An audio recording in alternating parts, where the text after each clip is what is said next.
एक बार एक व्यक्ति बौद्ध भिक्षुक के पास जाता है और कहता है, मैं अपने नगर का एक व्यापारी हूँ। मेरा पूरा दिन अपने व्यापार के कामकाज में ही गुजर जाता है, जिसकी वजह से मुझे ज़्यादा खाली समय नहीं मिलता।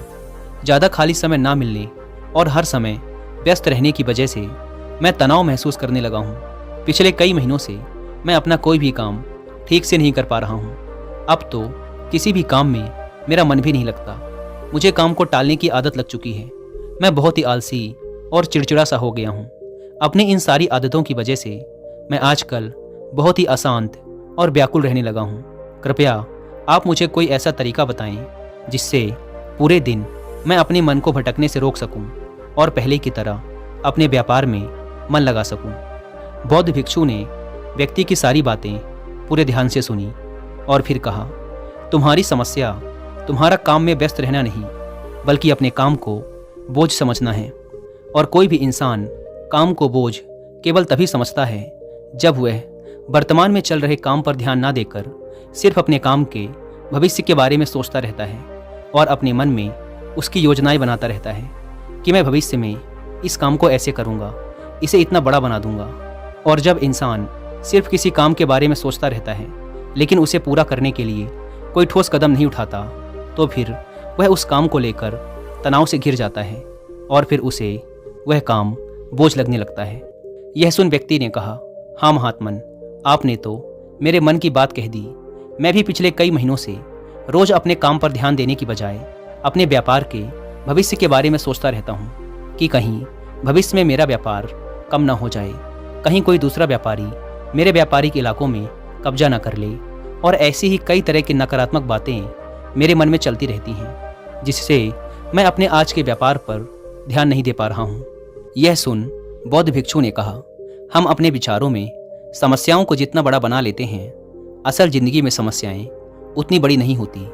तुम्हें केवल अपने आज पर ध्यान देने की जरूरत है, बाकी सब अपने आप ही ठीक हो जाएगा। व्यक्ति ने कहा, महात्मन, मैं यही तो नहीं कर पा रहा। मैं अपने आज के कामों पर ही तो ध्यान नहीं दे पा रहा। मैंने बहुत कोशिश की, लेकिन मैं हर बार भटक जाता हूँ। मैं अतीत में की हुई गलतियों पर पश्चाताप करने लगता हूँ, भविष्य की योजनाएं बनाने लगता हूँ और फिर मेरा मन अशांत हो जाता है। आप मुझे कोई ऐसे तरीके बताएं जिससे मैं आज पर ध्यान केंद्रित कर सकूं, लेकिन मैं लंबे समय तक ध्यान योग इत्यादि नहीं कर सकता और ना ही कोई बड़ी साधना कर सकता। इसीलिए आप मुझे कोई आसान तरीका ही बताएं। बौद्ध भिक्षु ने कहा, ठीक है, आज मैं तुम्हें 10 ऐसे छोटे छोटे तरीके बताने जा रहा हूँ जिन्हें तुम अपने रोज के कामों के साथ भी कर सकते हो। ये तरीके सुनने में तो बहुत छोटे लगते हैं, लेकिन अगर तुमने पूरी दृढ़ता के साथ इनका पालन किया तो सिर्फ कुछ दिनों में ही तुम्हें इनके सकारात्मक परिणाम दिखने शुरू हो जाएंगे और तुम अपने वर्तमान के कामों को ज़्यादा ध्यानपूर्वक कर पाओगे। व्यक्ति ने कहा, जी महात्मन, आप मुझे वो 10 तरीके बताएं, मैं ज़रूर उनका पालन करूँगा। बौद्ध भिक्षु ने कहना शुरू किया, पहला तरीका है ध्यानपूर्वक भोजन करो। ज़्यादातर लोग भोजन करते समय भोजन करने पर ध्यान नहीं देते, बल्कि उनका ध्यान तो किसी से बातें करने, किसी पुराने विचार में खोए रहने या फिर कुछ देखने में होता है, जिससे उनका मन भोजन करने के दौरान भी अशांत रहता है। जबकि हमें भोजन की थाली आने के साथ ही उसकी सुगंध, थाली में कौन सा भोजन परोसा गया है, भोजन देखने में कैसा है, इन सब का पूरे ध्यानपूर्वक निरीक्षण करना चाहिए और मन ही मन भोजन बनाने वाले और उस भोजन को उगाने वाले का धन्यवाद प्रकट करना चाहिए। हर एक निवाले के साथ भोजन के स्वाद का आनंद लेना चाहिए, ना कि सिर्फ पहले निवाले का। अगर तुम पूरे प्रेम के साथ ध्यानपूर्वक भोजन को ग्रहण करते हो तो भोजन के खत्म होने तक तुम्हारा मन एकदम शांत हो जाएगा और तुम अंदर से आनंद महसूस करोगे। और यही कारण है कि पुराने भारतीय समाज में मौन रहकर भोजन करने की परंपरा रही है, क्योंकि मौन होकर ध्यानपूर्वक भोजन करना भी ध्यान करने का एक तरीका है। और ना केवल भोजन करते समय, बल्कि अगर तुम रोज़मर्रा के अन्य कामों को भी, जैसे कि चलना, नहाना, सफाई करना इत्यादि को भी ध्यानपूर्वक करते हो तो तुम पूरे दिन खुशी और आनंद से भरे रहोगे। बौद्ध भिक्षु ने कहा, दूसरा तरीका है अपनी सांसों पर ध्यान दो। सांस प्राकृतिक रूप से चलने वाली एक स्वाभाविक और लयबद्ध प्रक्रिया है। जब हम अपनी आती जाती सांसों पर ध्यान देते हैं तो यह हमें हमारे दिमाग से निकालकर शरीर में ले जाती है। परिणाम स्वरूप हम अपने विचारों की उलझन, भय और चिंताओं से मुक्त हो जाते हैं और यह काम तुम किसी भी समय कर सकते हो। बुद्ध के द्वारा बताई गई विपासना ध्यान विधि में भी अपनी आती जाती सांसों पर ध्यान केंद्रित करने के लिए ही कहा गया है। जब भी तुम तनावग्रस्त हो जाओ या खुद को विचारों में उलझा हुआ पाओ तो तुरंत अपना ध्यान अपनी आती जाती सांसों की तरफ मोड़ दो। कुछ ही पलों बाद तुम महसूस करोगे कि तुम शांत होते जा रहे हो। तुम्हारी सारी उलझनें, सारा तनाव गायब हो गया है। और अगर तुम लंबे समय तक अपने सांसों पर ध्यान केंद्रित करने की आदत डाल लेते हो तो तुम खराब से खराब परिस्थितियों में भी खुद को शांत रख पाओगे और अपने वर्तमान के कामों पर ज़्यादा लंबे समय तक ध्यान केंद्रित कर पाओगे। सांसों पर ध्यान देना हमें याद दिलाता है कि हम कौन हैं। हमें आभास होता है कि हम वो विचार नहीं हैं जो अभी हमारे अंदर चल रहा है, बल्कि हम तो इससे अलग हैं, इससे ऊपर हैं। दोस्तों, हम केवल अपनी सांसों पर ध्यान देकर बहुत से नए आयामों की खोज कर सकते हैं। हमारे पूर्वजों ने इस पर बहुत काम किया था कि कैसे हम केवल अपनी सांसों पर नियंत्रण रखकर ऐसी ऐसी चीज़ें कर सकते हैं जो साधारण इंसानी जीवन से परे है। हम अपनी सांसों पर ध्यान देकर खुद को ऐसी स्थिति में ला सकते हैं कि जीवन में आने वाला कोई भी उतार चढ़ाव हमें परेशान नहीं कर सकता। और अगर आप सांसों के विज्ञान के बारे में और डिटेल से जानना चाहते हैं, साइंस ऑफ ब्रेथ बुक की हिंदी में बुक समरी सुन सकते हैं। बौद्ध भिक्षु ने व्यक्ति से कहा, तीसरा तरीका है अपनी इंद्रियों से जुड़ो। हमारी 5 इंद्रियां, नाक, त्वचा, जिह्वा, कान और आँखें हमारे शरीर के प्रवेश द्वार हैं। लेकिन जब हम विचारों में खोए रहते हैं तो हम अपनी इंद्रियों को अनुभव नहीं कर पाते कि हमारे आसपास क्या चल रहा है, कैसी सुगंध है, कैसी ध्वनियाँ आ रही हैं, जब तक कि ये सारी चीज़ें इतनी प्रबल ना हों कि ये हमारा ध्यान अपनी ओर खींच लें। हम बस बेहोशी में जिए चले जा रहे हैं। इसीलिए अपने आसपास की चीज़ों को ठहरकर ध्यान से देखने की आदत डालो। जैसे अपने शरीर से टकराती ठंडी हवा को महसूस करो। बगीचे में खिले रंग बिरंगे फूलों पर ध्यान दो, उनकी खूबसूरती को निहारो। पक्षियों की आवाज़ों पर ध्यान दो। उगते और डूबते सूरज को कुछ देर ठहर कर देखो। ये सारी छोटी छोटी चीज़ें तुम्हें तुम्हारे वर्तमान से जोड़ेंगी। अगर तुम अपने जीवन में शांति और आनंद का अनुभव करना चाहते हो तो तुम्हें अपनी आसपास की चीज़ों पर ध्यान देना होगा। तुम्हें कुछ पल ठहर कर उन्हें प्रेमपूर्वक देखना और महसूस करना होगा। बौद्ध भिक्षु ने कहा, चौथा तरीका है अपने मन में उठने वाली नकारात्मक भावनाओं का निरीक्षण करो। परेशान, निराशा या क्रोधित होना हम इंसानों में आम बात है, लेकिन हमें चाहिए कि हम ऐसी भावनाओं के बहाव में ना बहें, बल्कि जब भी हमारे अंदर किसी भी प्रकार की नकारात्मक भावना उठे तब हमें इन भावनाओं पर ध्यान देना चाहिए।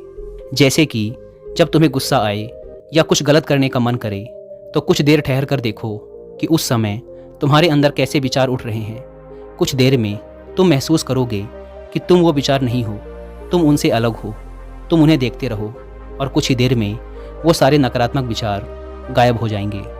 और अगर तुम हर बार ऐसा ही करते हो तो तुम तुम्हारी भावनाओं पर नियंत्रण करना सीख जाओगे। भिक्षु ने कहा, पांचवा तरीका, अपने मन में उठने वाले हर विचार पर भरोसा मत करो। हमारा मन हर समय अनुमान और धारणाएं बनाता रहता है जो कि सच नहीं होती। जैसे कि जब भी हम किसी व्यक्ति से मिलते हैं या किसी नई चीज़ को देखते हैं तो तुरंत हमारा मन उसके बारे में अपनी पूर्व धारणाएं बनाने लगता है और फिर उस चीज़ या इंसान को या तो अच्छा या बुरा बनाकर हमारे सामने पेश करेगा और फिर हम अपने विचारों को सच मानकर उस इंसान या चीज़ को वैसा ही समझने लगते हैं।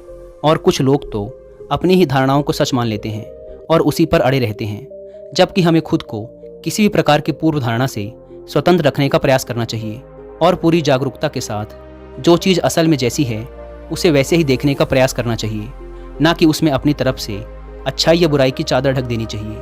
अगर तुम वर्तमान में रहते हुए पूरे साक्षी भाव के साथ बिना किसी पूर्व धारणा के किसी भी चीज़ को देखते या सुनते हो तो यह तुम्हें शांत और तनाव मुक्त रखेगा। भिक्षु ने कहा, छठा तरीका, रोज कुछ देर तक ध्यान का अभ्यास करो। ध्यान करने के लिए घंटों बैठने की जरूरत नहीं है। दिन में 10 मिनट का ध्यान भी जीवन पर सकारात्मक प्रभाव डाल सकता है। रोज ध्यान करने से हमारे जीवन में नई ऊर्जा, उत्साह, शांति और प्रेरणा का आगमन होता है। हम पूरे दिन अंदर से खुश और शांत महसूस करते हैं। रोज ध्यान करने से तुम स्वाभाविक रूप से अपने वर्तमान के क्षणों में रहना सीख जाते हो। भिक्षु ने कहा, 7वां तरीका, जो तुम्हारे पास है उसके लिए आभारी रहो। जिंदगी में खुशी लाने का सबसे आसान तरीका है आभार व्यक्त करना। धन्यवाद अदा करने से न केवल जो चीज़ें हमारे पास हैं उनसे हमें असली खुशी मिलती है, बल्कि जो हम पाना चाहते हैं उसे पाने का रास्ता भी हमें दिखना शुरू हो जाता है। क्योंकि धन्यवाद के भाव से भरा मन समस्याओं की तरफ नहीं बल्कि उनके समाधान की तरफ केंद्रित होता है। जो भी तुम्हारे पास है उसके लिए इस अदृश्य ब्रह्मांडीय शक्ति का धन्यवाद अदा करना तुम्हारे जीवन को जादुई तरीके से बदल कर रख सकता है। तुम्हें यह सोचना चाहिए कि तुम कितने धन्य हो कि तुम्हारे पास एक निश्चित चीज़ है। उदाहरण के लिए, तुम्हारे पास एक अच्छा व्यवसाय है और ना जाने कितने लोग तुम्हारे जैसा व्यवसाय करने की इच्छा रखते होंगे, लेकिन उनके पास नहीं है। साथ ही तुम्हें इस चीज़ के लिए भी आभारी होना चाहिए कि तुम्हारी थाली में खाना है, जबकि दुनिया भर में लाखों लोग भूख से मरते हैं। भिक्षु ने कहा, 8वां तरीका, दूसरों की बातों को ध्यानपूर्वक सुनो। किसी दूसरे व्यक्ति से बात करते समय यह सोचे बिना कि उसे क्या कहना है या उसकी बात का कैसे जवाब देना है, तुम्हें पूरे ध्यानपूर्वक सामने वाले की बातों को सुनना चाहिए। तुम्हें सामने वाले से बात करना है उसे जवाब देने के लिए नहीं, बल्कि उसकी भावनाओं को समझने के लिए। जब तुम किसी से बात करो तो अपने कान, दिल और अंतर्मन से उसकी बातों को सुनो और समझो। ऐसा करना सामने वाले से तुम्हारे रिश्ते को तो मजबूत करेगा ही, साथ ही ये तुम्हारे लिए एक अभ्यास है अपने धैर्य और एकाग्रता को बढ़ाने का। और जब हम ज़्यादा सुनते और कम बोलते हैं तो हम बहुत सी परेशानियों से भी बच जाते हैं, जिससे हमारा मानसिक तनाव भी कम रहता है। और याद रखो, किसी भी इंसान की बातों को ध्यानपूर्वक सुनना उसे सम्मान देने का सबसे अच्छा तरीका है। भिक्षु ने आगे कहा, 9वां तरीका, अपने महत्वपूर्ण कामों के लिए एक समय निर्धारित करो। तुम्हें अपने दिन के कुछ समय को महत्वपूर्ण कामों के लिए निश्चित रखना चाहिए, जैसे काम का समय, नहाने का समय, सफाई का समय, खाने का समय। महत्वपूर्ण कामों को समय के साथ बांटना यह सुनिश्चित करता है कि वे चीज़ें बिना किसी बाधा के नियमित रूप से होती रहें। दिन के सही समय पर सही काम को करना हमारे जीवन में अनुशासन लाता है और अनुशासन से जीवन में शांति और खुशी आती है। भिक्षु ने कहा, 10वां और अंतिम तरीका, अपने रोजमर्रा के कामों में जागरूकता लाने का प्रयास करो। तुम जब भी किसी काम को करो तो उसे वर्तमान में रहकर करने की कोशिश करो। हर बार तुम्हारा मन अपने विचारों में खो जाएगा, लेकिन तुम्हें फिर से खुद को वर्तमान क्षणों में वापस लाना है। और ये तुम्हें हर बार करना है जब तक कि ये तुम्हारी आदत न बन जाए। और साथ ही तुम ये देखने का भी प्रयास करो कि उस काम को करते वक्त तुम्हारे अंदर किस तरह के विचार उठ रहे हैं। यह एक छोटा सा अभ्यास तुम्हें वर्तमान में जीने में तुम्हारी मदद करेगा। भिक्षु ने आगे कहा, शांति और आनंद कोई घटना नहीं है, बल्कि ये एक प्रक्रिया है जो हमारे जीवन के साथ साथ चलती है, अगर हम जागरूक रहकर जीना सीख जाते हैं। इतना कहकर बौद्ध भिक्षु मौन हो गए और वह व्यापारी उनका धन्यवाद करते हुए वहाँ से चला गया। दोस्तों, उम्मीद करता हूँ कि आपको ये वीडियो ज़रूर पसंद आई होगी। धन्यवाद।